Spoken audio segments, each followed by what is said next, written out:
এই রোডটা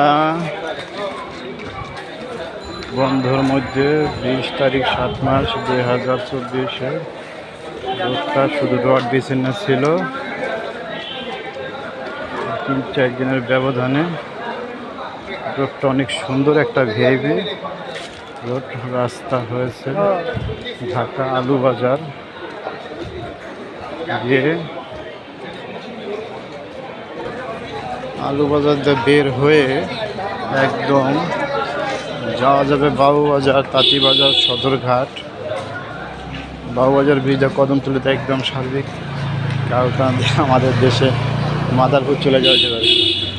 এই রোডটা আজ কত সুন্দর হয়েছে, কয়দিন আগে হয়েছিল শুধু রড বিছানা ছিল, এখন একদম ভিআইপি রোড হয়ে গেছে। আসলে এটা আমি রাতে করলাম, তার জন্য অবস্থা এটা ওটা।